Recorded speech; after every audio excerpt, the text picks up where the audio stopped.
Bonjour à tous, donc nous voici pour la correction des exercices qu'il y a à faire pour ce jeudi 14 mai. Alors tout départ, on a un exercice qui est le début de la trigonométrie.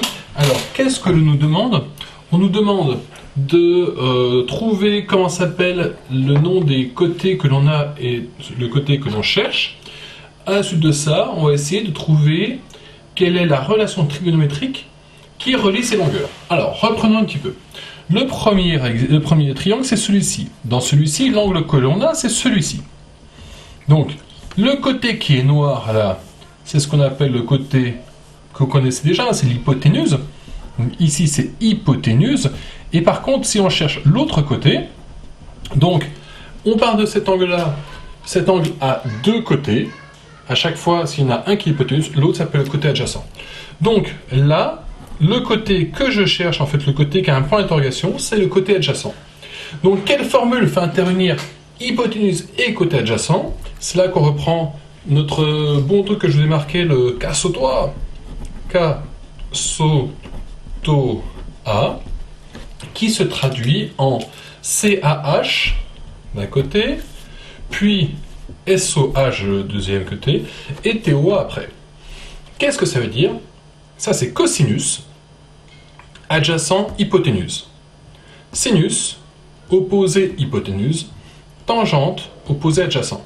Et à chaque fois, les formules sont de la forme quelque chose, donc sinus, cosinus ou tangente, est égal à quelque chose sur quelque chose.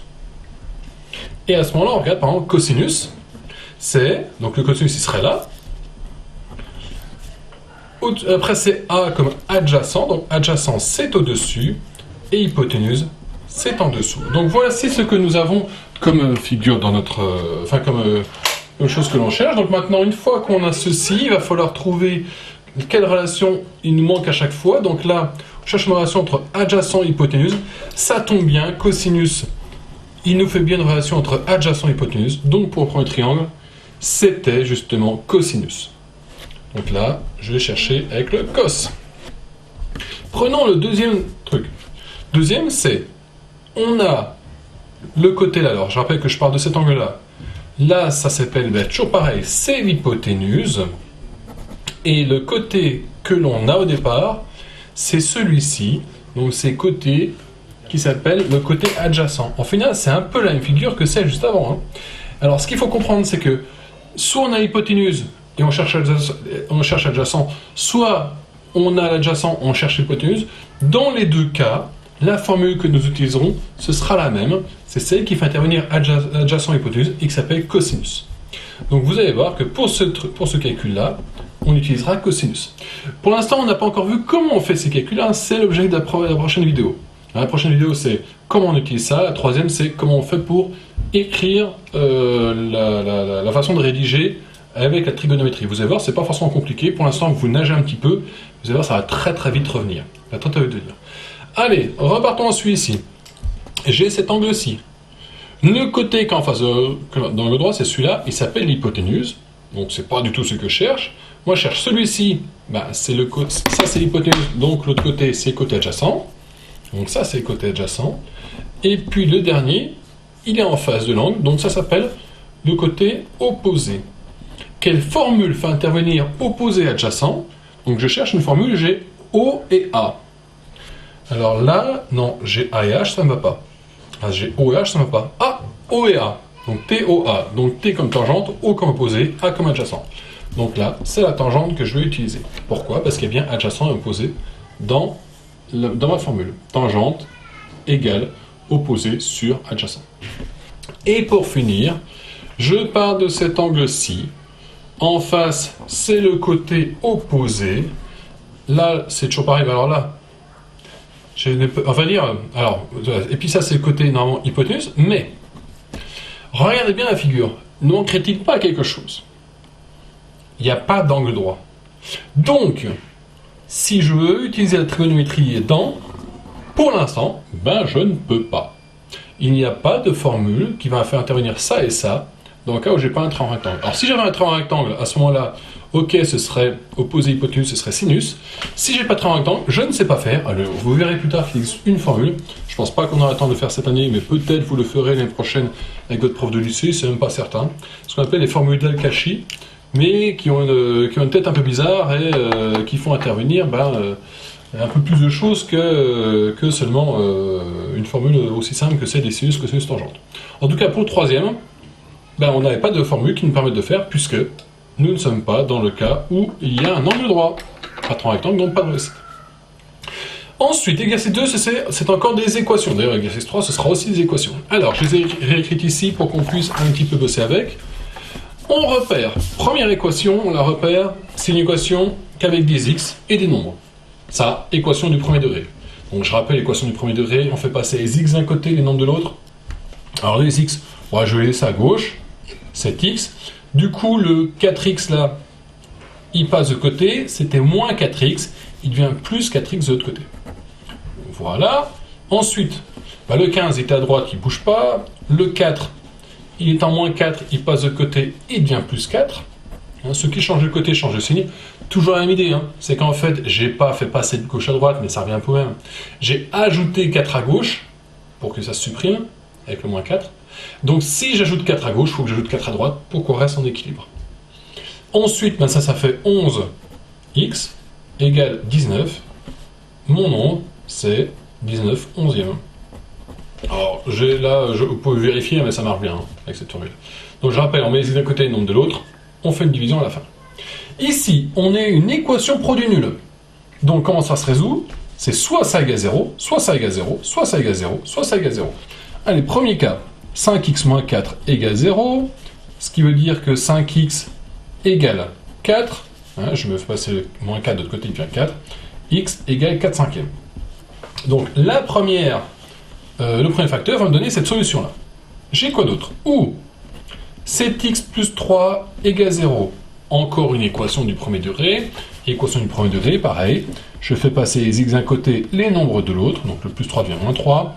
Et x égale moins 3 septièmes. Je rappelle, le moins, vous pouvez le mettre soit au-dessus, soit devant, soit même en dessous, mais il n'y a aucun intérêt. En tout cas, voilà, c'est moins 3 sur 7 ou moins 3 septièmes. 3 sur 7. Ensuite, j'ai ou x au carré moins 8 égale 0. Alors ça, je suis avec une équation où j'ai que des x au carré, pas de x. Donc à ce moment-là, je fais passer comme ceci. Le 8 fait passer de l'autre côté. Et là, je me retrouve avec x au carré égale quelque chose de positif. Donc là, j'ai deux solutions. Soit x égale racine de 8, ou x égale moins racine de 8. Dernière chose, c'est x au carré plus 7 égale 0. Donc pareil, c'est x au carré égale moins 7. Ah, x au carré égale moins 7, x au carré est un nombre négatif. Pas de solution. Donc ici, cette partie-là ne vaudra jamais 0. Ce qui se traduit au final par, comme solution, j'ai quoi? Alors si on les fait du plus petit au plus grand, allez, racine de 8, c'est le plus petit, je vais le mettre en premier. Le deuxième, c'est moins 3 septièmes. Alors si vous ne mettez pas dans l'ordre, c'est franchement pas grave. Ouais, c'est juste une question d'habitude. Voilà, pensez à le faire parce que c'est plus joli après pour le traiter ces trucs-là. Pour après réutiliser ces équations-là, ces résultats-là. Mais c'est pas grave si vous ne faites pas. Donc voilà, avec 4 solutions. Il y a celui-là qui en donnait une, celui-là en donnait une, celui-là en donnait deux, et celui-là n'en donnait pas du tout. Ensuite, là pareil, 4x au carré égale 9. Ah, moi, ce que j'aime, c'est soit x au carré égale quelque chose, soit en fait, il me faut x au carré égale quelque chose. Alors du coup, le 4, je vais faire passer de l'autre côté. X au carré égale 9 sur 4. J'ai divisé à 4 à gauche pour enlever 4, donc je divise 4 à droite. Ce qui me laisse x au carré, alors ça c'est un nombre positif, donc j'ai deux solutions. X au carré égale racine de 9 sur 4, ou x égale racine de 9 sur 4, ou x égale moins racine de 9 sur 4. Alors, juste une petite remarque, ça simplifie bien comme il faut, parce que ça, si vous tapez sur la calculatrice de racine de 9 sur 4, il va vous faire 3,5. Bah oui, vous pouvez vérifier que 3,5 fois 3,5, ça fait bien 9 quarts. Donc voici mes deux solutions. C'est moins 3,5 ou plus 3,5. Donc les solutions, c'est moins 3,5, 3,5. Allez, et on finit par cette équation-ci. Alors, je vous avais dit qu'elle était difficile, mais que vous aviez tout en main.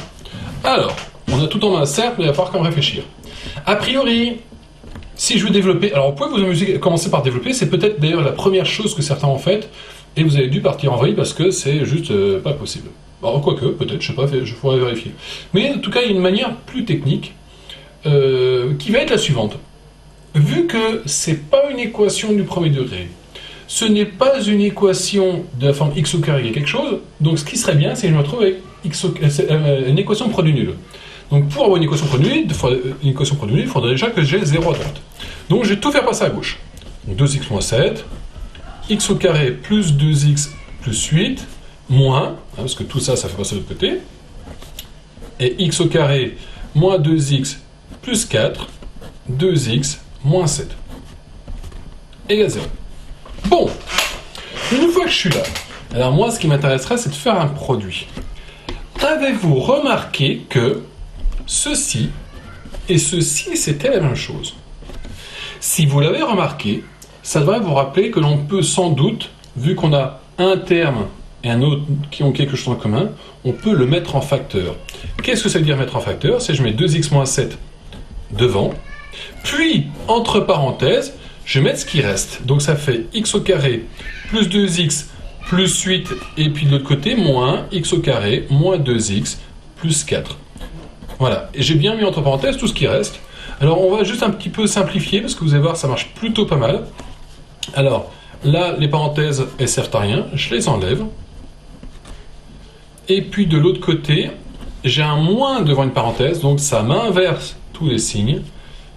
Plus 2x moins 4 égale 0. Et là, on va faire un petit peu de calcul littéral, c'est-à-dire qu'on va voir ce qui peut aller ensemble. Les x au carré, ça fait x au carré moins x au carré, ils s'annulent. Bon. 2x plus 2x, ça fait 4x. Plus 4, plus 8, moins 4, ça fait plus 4. Et je me retrouve avec ceci. Pour finir, ça c'est une équation produit nul. Donc c'est soit 2x moins 7 égale 0, ou 4x plus 4 égale 0. Ça fait 2x égale 7, x égale 7 sur 2, bon là c'est toujours la même chose, vous commencez à avoir l'habitude, ou 4x égale moins 4, x égale moins 4 sur 4, c'est-à-dire x égale moins 1. Voilà mes deux solutions.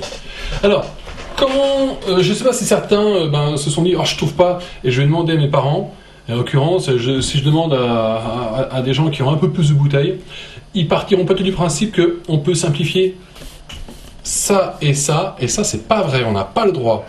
Souvent, c'est des erreurs que beaucoup de gens font. On ne peut pas diviser par 2x moins 7 à gauche et à droite, parce qu'on ne sait pas si 2x moins 7, il vaut pas 0. Donc si vous voulez faire ça, il faut d'abord vérifier soit ça vaut 0, puis ça me donne une solution, et à la fin, il me reste, je regarde, je les virer 2, je regarde ça. Voilà. Si vous ne m'avez pas compris dans ce que je viens de dire, tant mieux, c'est pas très grave, mais ceux qui par hasard auraient été aidés par leurs parents et leurs parents leur auraient dit ça, attention, il faut faire quand même la vérification que ça égale 0 nous donne une solution également. Allez, pour finir, nous avons notre champ. Les deux agriculteurs possèdent un champ et un côté en commun. Comme vous pouvez voir, il y a un côté en commun là. L'un est en forme de carré, donc on sait que ceci est un carré, et l'autre est un triangle de base 100 mètres. Sachant que les deux champs sont de même surface, calcule leur dimension. Donc je rappelle que du coup, ici j'ai x, ici j'ai x, et ici j'ai x. Alors, comment ça se traduit? L'aire de suite gauche, c'est x fois x, ça, pas de souci. L'aire de suite droite, c'est x fois 100. Je rappelle que l'aire d'un triangle rectangle, c'est base fois hauteur divisé par 2, donc c'est ça fois ça divisé par 2. Vous imaginez que c'est comme si on avait un rectangle, voilà. Et puis, le rectangle là, son aire, c'est longueur fois largeur, puis j'en trouve que la moitié, donc je divise par 2. Donc l'aire de celui-ci, c'est 100 fois x divisé par 2, et je sais que c'est égal, donc tout ça, c'est égal. Bon, plus qu'à regarder ce que ça veut dire. Alors, 100 fois x divisé par 2, c'est comme 50x. Ça, j'ose espérer que vous le savez, puisque j'ai pris un nombre x, je multiplie par 100, puis je divise par 2. Donc j'ai multiplié par 50. Voilà. Donc, hop, une fois que j'ai ça, je vais faire passer tous les x d'un côté, puisque c'est une équation qui n'est pas de la forme x au carré quelque chose, c'est une équation qui n'est pas non plus du premier degré, donc je vais essayer de me ramener à une équation produit nul. Donc pour ça, je fais passer les x à gauche, Donc ça, je peux, il n'y a pas de souci. Par contre, maintenant, comment je fais pour résoudre ça? Et bien là, il faut juste penser que, qu'est-ce qu'il y a en commun? Il y a x des deux côtés, donc je peux mettre x en facteur. Et je mets en intérieur ce qui reste. Donc, x, je vais mettre un x ici. Pourquoi? Parce que x fois x, ça fait bien x au carré. Et puis je mets 50 là, parce que x fois moins 50, ça fait bien moins 50x. Et je me retrouve avec ceci. Donc j'ai deux choix. Soit x égale 0, ou x moins 50 égale 0. Donc soit x égale 0, ou x égale 50. Regardons un petit peu la solution. Si x égale 0, ça veut dire qu'en fait, cette longueur-là vaut 0. En fait, c'est le carré, il restera un point, quoi, il n'y a rien, il n'y a pas d'air, et le triangle, pareil. Donc ce serait vrai. Maintenant, l'autre solution, c'est dans le cas où x est 50. Pourquoi? Parce que ça fait 55 fois 50, ça fait bien 2500. Ça fait 2500. Et de l'autre côté, ça fait 100 fois 50, 5000, divisé par 2, 2500 également. Donc les deux solutions sont vraies, mais sauf que la vraie qui est viable, vu qu'on me dit qu'on a vraiment des champs qui existent, c'est que c'est 50. Voilà, bon écoutez, maintenant on va aller voir un petit peu du côté de la trigonométrie et voir comment vraiment on peut utiliser ces fameuses formules pour calculer, vous allez voir, plein de choses dans un triangle. A tout de suite!